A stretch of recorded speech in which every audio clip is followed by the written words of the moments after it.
all things that can be shaken will be shaken, so that the things that cannot be shaken will remain. Everything else will be shaken. Your family will be shaken. Your life will be shaken. Your future will be shaken. Your career will be shaken. Your churches will be shaken. Your ministry will be shaken. You yourself will be shaken. Only one thing will remain till the end. Your complete childlike faith in the Lord.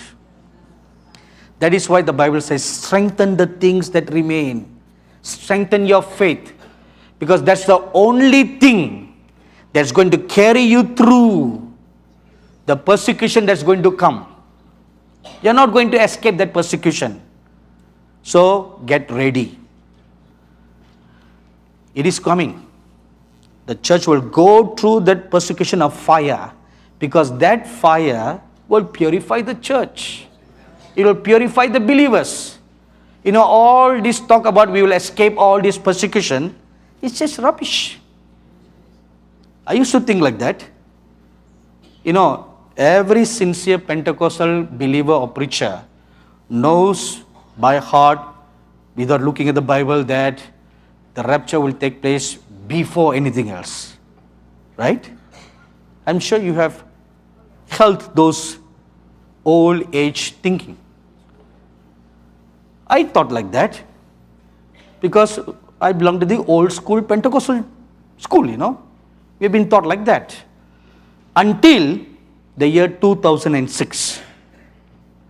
In 2006, I was preaching at a convention in South India, and I was praying that morning, asking the Lord what I should share that evening. And the Lord Jesus came to me and He said, open your Bible and look at Matthew 24 verse 8. So I looked at the scripture. It says, all these are but the beginnings of sorrows. So I said, Lord, what is this? This is a good news convention. We are supposed to preach good news. Right? You don't say, these are the beginnings of sorrows. That's not good news. That's bad news. And the Lord went through the chapter 24 of every event that is going to take place in the last days. And then He went through with me Matthew chapter 24 and the books of Revelation. And that's when He said the church will go through the fire. I said, Lord, this is contrary. What you are telling me now is contrary to whatever we have known. And He said, all you guys are wrong. All you guys are wrong.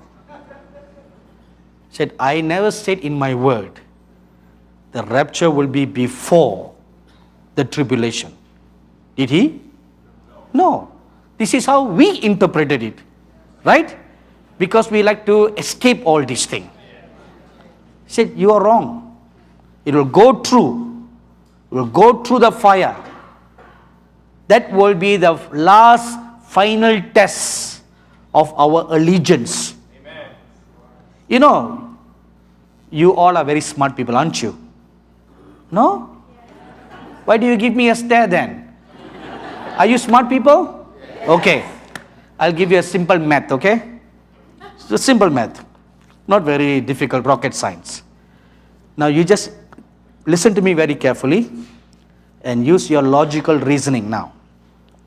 If all the good people, good Christians, those who are walking with the Lord, they all are raptured, all gone. And only the nominal Christians and all the evil ones are left behind. Okay? Why force them to take the mark of the beast? Why force them? Because they all are prepared to take the mark of the beast. Why force them?